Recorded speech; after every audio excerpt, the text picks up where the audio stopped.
我是男朋友白月光的替身，他看不上我，觉得我样样都比不上他那位放在心尖上的白月光。跟我在一起的5年里，出轨成性，带着情人招摇过市，甚至带到家里。可不论他如何对我，我都不会说什么。男朋友也理所应当地认为我爱惨了他。可他不会想到，他也是我精心挑选的替身。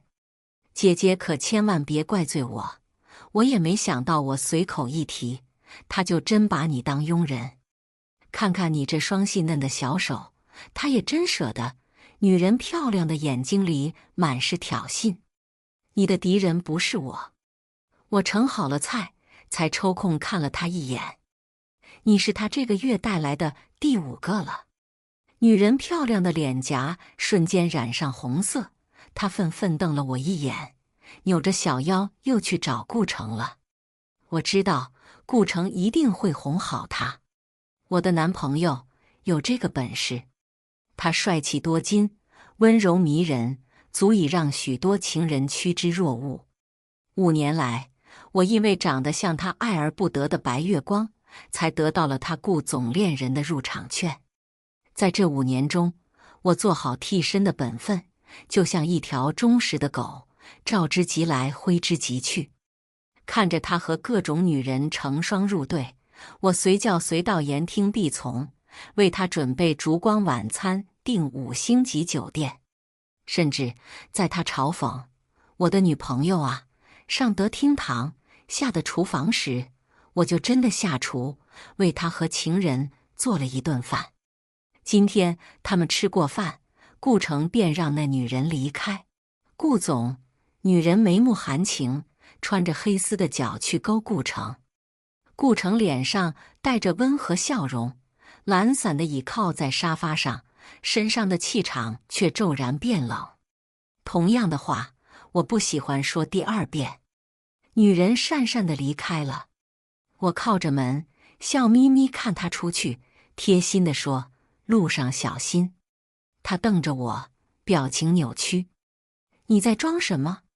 她恨恨道：“你只是长得更像他，只是个替身，永远都是别人的影子，永远得不到他的爱。”是啊，我永远都得不到顾城的爱。可他们都不知道，我并不稀罕。安安回来了。顾城靠在我身边，说道：“安安，就是那个让顾城牵肠挂肚、魂牵梦绕的白月光。”我低着头，双手绞着衣角。“你这么紧张干什么？”男人轻笑一声，也发现了我的小动作。他的手放在了我的腰间，温热的手掌安抚着我。“害怕我赶你走吗？”“嗯。”他心情很好，滚烫的气息缠绕着我的耳垂。“阿成，那你会让我走吗？”我缩了缩脖子，问。也许是我的紧张反应取悦到了他，顾城笑得更开心了，话语间带了些暧昧。“温里，看你表现，看你表现，就像在训练不听话的小狗，只要你乖，就给你点甜头。”我心中没有什么起伏，只是想起了另一个人。“温温，你不需要讨好任何人。”记忆中温润的声音从脑海中响起，和面前人逐渐重叠在一起。不一样，哪哪都不一样。似乎从一开始，他和他就是截然不同的2类人。我敛回目光，心头不知在想些什么。“阿成，如果我表现得足够好，你会不爱他吗？”我明知故问。顾城笑声很轻，却满是高高在上的嘲弄。“温里，你没法跟他比。”一针见血，毫不客气。我本就勉强的笑意再也挂不住了。失望是累积起来的。我看着他那双无数次让我妥协的眼，却再也看不出曾经的光彩和温情。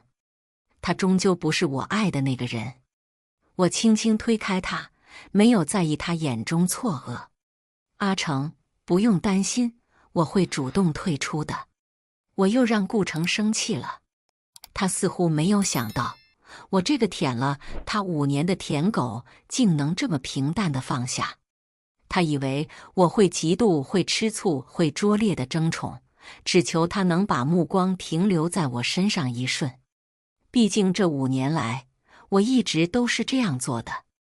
他永远不会爱我，却又舍不得扔掉一个为他无怨无悔、任劳任怨的追随者。可我直接搬了出去。我告诉他，钥匙就放在桌上，他这些年送我的东西，我纹丝不动地寄回去了。他不回我，快递也拒收。我们就这样僵持着，直到1个多月后，他才屈尊降贵给我发了消息。闹够了没有？今天回家。在我犹豫怎么拒绝时，他又继续发道：温温，我喝了酒，胃很疼。温温，看着那2个熟悉又陌生的字，我愣了半晌，鬼使神差地答应了下来。下班已经是8、9点钟了，我把外卖过来的醒酒汤倒进保温桶里，坐车回去。顾城一直觉得我是为了讨好他，才学会掌握各种厨艺，天天做他爱吃的菜。但其实我也不是每天都那么闲。我已经可以很熟练地用他人的手艺冒充自己的成果。反正他吃不出来，看见我乖顺的样子，还会得意洋洋。结果到家一推门，只见满地彩带奶油污渍，空酒瓶摆了一排，一片狼藉。浓烈的酒气伴随着香水味。我皱了皱眉，第一眼看到的就是被人群簇拥着的顾城，以及娇弱地依偎在他怀里的女人。我曾经无数次在顾城的手机上看到过这张脸，这就是安安，他的白月光。顾少，还是你有本事，一个电话真让温里送醒酒汤过来了。对呀，谁能想到曾经那大的校花成了咱们顾少的舔狗了呢？众人揶揄着看我，笑容中满是轻视和嘲弄。我脸上没什么表情，只是把买好的胃药和保温桶放到顾城面前，转身便要走。但顾城此时却开口了：温里，盛一碗出来，安安喝醉了。他似笑非笑，目光紧盯着我。他是存了心要让我难堪。我目光暗了暗，小心眼的男人。顾城，你不是说喝醉了胃疼吗？你真的胃疼吗？我问。空气中安静的一根针掉下来的声音都能听见。温里，你瞎吗？他耸耸肩，混不吝地望着我，跟你开个玩笑而已。你，下一秒，随着众人的一声惊呼，我把保温桶里的醒酒汤尽数泼在了顾城身上。你他妈！顾城，老娘不伺候了。保温桶滚落在地板上，发出沉闷的一声。我摔门而出，把一切声音尽数隔绝在身后。这一刻，我内心达到了从未有过的痛快。没了顾城的打扰，我全身心投入到了工作里，很快完成了最近的设计单子。今天是甲方验收的日子，我熬了几个大夜，蓬头垢面地整理东西。办公室不知何时突然变得安静，直到头顶传来了一道陌生却又极度熟悉的声音：温温，头抬高点，会近视的。我下意识抬头，对上了那双笑意盈盈的眼眸，数年未见的那双眼睛。等等，顾恒！我猛地站起身，打翻了一堆本就杂乱的文件，散落一地。温里，你认识顾总？这次的设计稿就是他指定我们工作室来做的。一旁的上司说道。我没想到这个神秘的甲方会是他。一瞬间，往事洪水似的在我的脑海里涌腾翻滚。我没想到，有生之年，我竟会再次同他相逢。两两相望，顷刻间，我的眼眶变红了。温温，好久不见。男人背光而立，朝我伸出了手，我却抓着他的手，几近失态地跌进了他的怀里。这个拥抱，我足足等了7年。我没想过会再次见到您。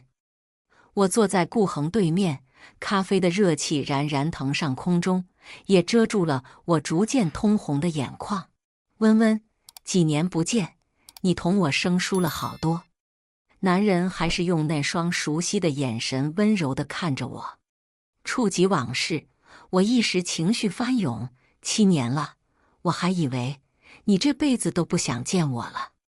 男人愣了愣，忙解释道：温温，怎么会呢？我当时离开不是因为你，是因为我打断他，摇了摇头，不重要了。二哥，我很高兴您能回来。这一次我抬起头，并没有叫他顾恒。我是被顾恒养大的。在我的12岁的时候，我母亲经历了她第5次的婚姻。男方是大学老师，也是在我母亲的婚礼上，我遇到了同为老师的顾恒。从小我就不在母亲身边，他视我为累赘，只有婚礼时，我才会被收拾得像个公主一样短暂现身。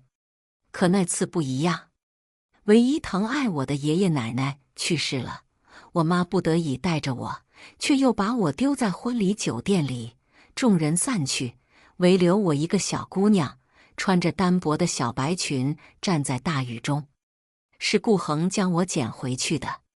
当时也是半大小子的顾恒，看着这样的我于心不忍，顶着外界的舆论和压力，半推半就地收留了我。他尽心尽力地照顾我，幼时缺失的爱均被他小心翼翼地填满。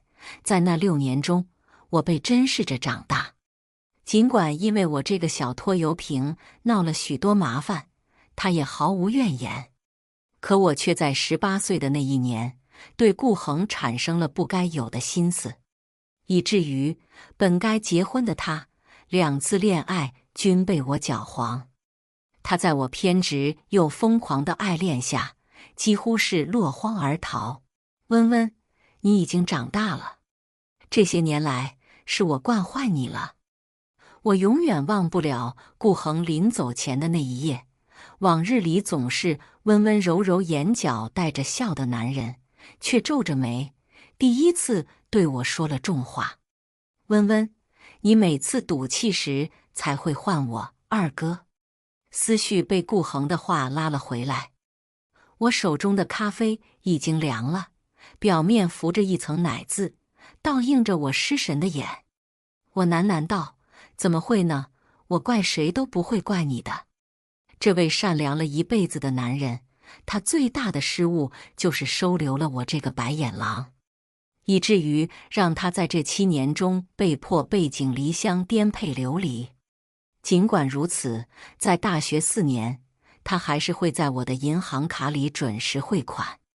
他是个正直的好人，什么都没做错，罪有应得的是我。我只是在遗憾7年后，我再次见到他，还是会不可控制的心跳不止。7年的日夜并没有浇灭我的心头之火。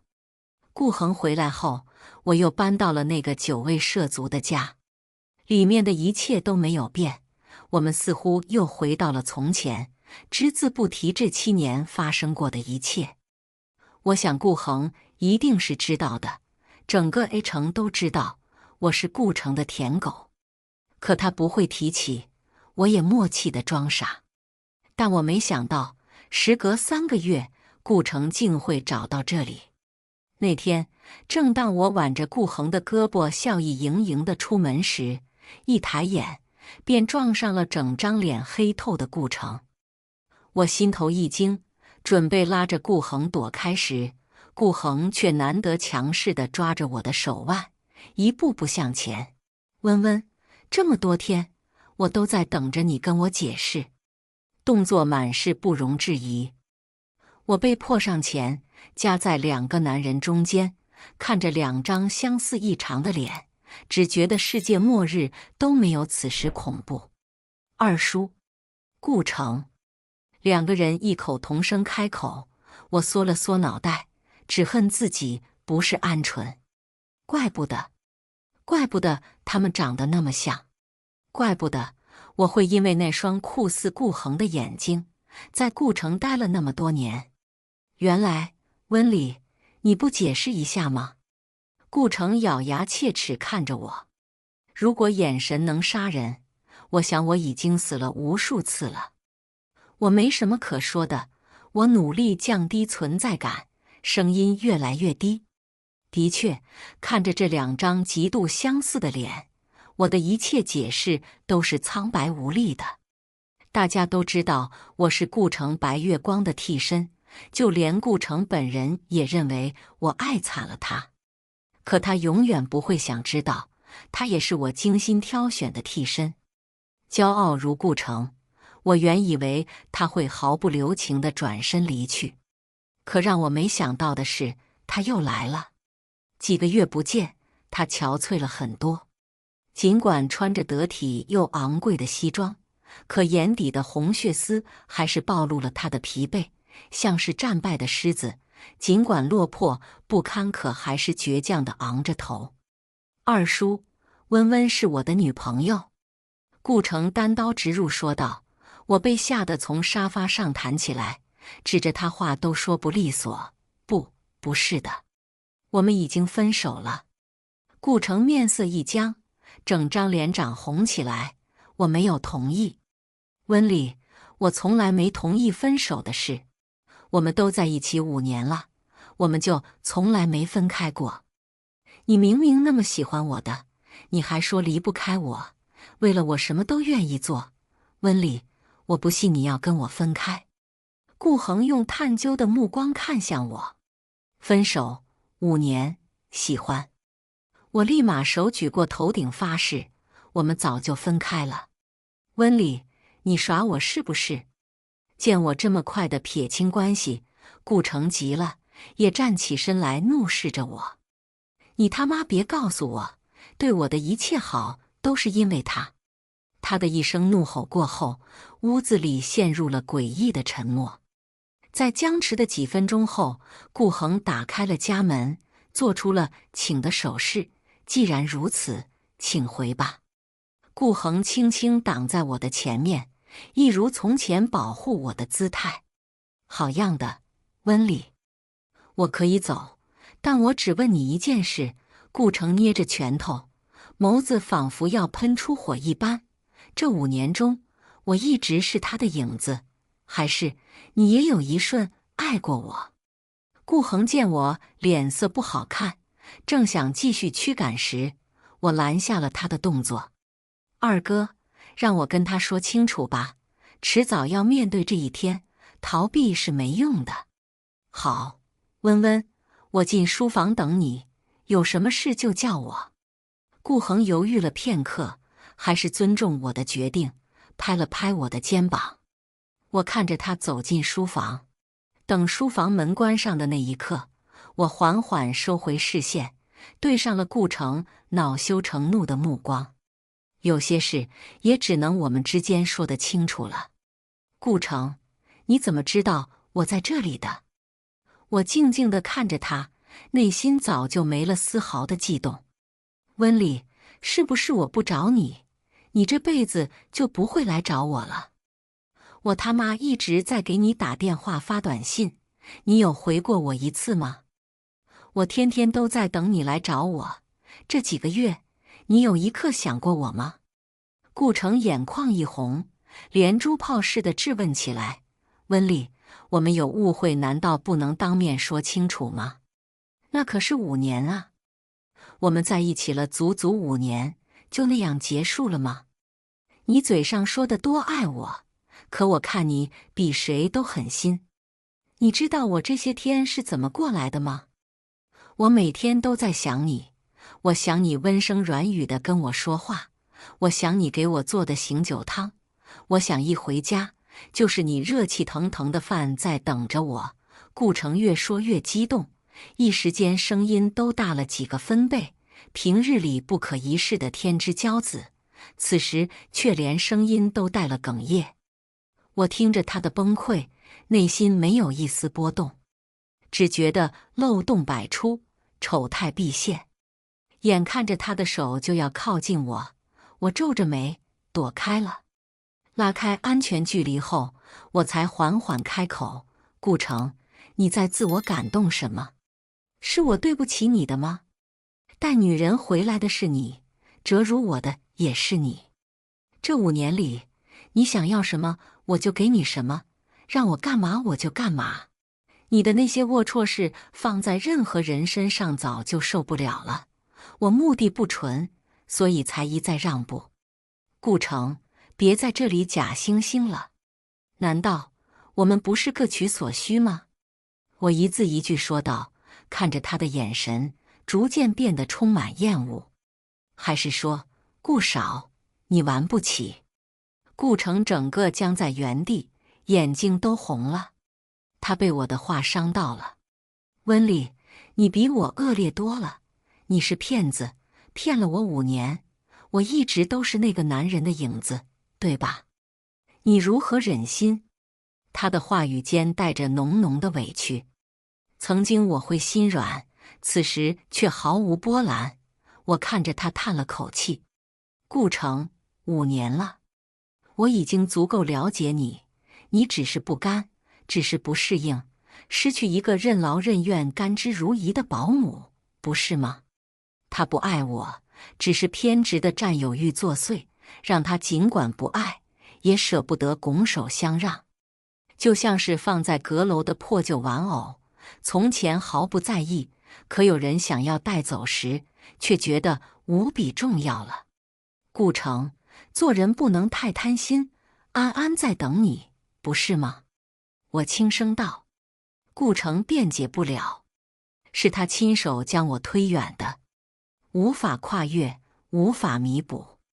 但自那天以后，每天接我下班的车又多了一辆，风雨无阻，准时准点。那辆车只是沉默地停在公司门口，车上的人安静地目送我上二哥的车，又一路跟着我回了家，才在路灯下灰溜溜离开。二哥有时也会问我，我是否会原谅他？我每次都是摇摇头。二哥，你希望我原谅他吗？温温，他不是什么好人，只会耽误你的大好时光。我看着窗外那辆熟悉的车，轻声道：“二哥，你不是他，从不是他。”如此，又是一片寂静的沉默。顾恒每遇到此刻时，总会装聋作哑，默不作声。我知道他在逃避。在这样僵持的岁月中，我没想到顾城那样3分钟热度的人，竟也坚持了很久。今年的除夕夜，送我回家后，那辆车久久停留在楼下。往年的除夕，都是我陪着他的，也是我一直有意无意地看着半窗外。顾恒看出了我的心思，在保温桶里装了些饺子递给我。温温，说清楚吧，不论你是如何决定的，我都尊重你的选择。等你做好决定，我也有话同你说。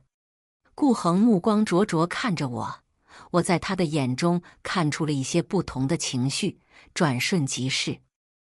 我拿着温热的保温桶，看着他的眼，故意问道：“那如果我跟他走呢？”顾恒许是没想到我会说得如此直接，眼中露出了不易察觉的慌乱。我低低笑了声，没有回答他，抱着保温桶匆匆下楼。温温，你来了。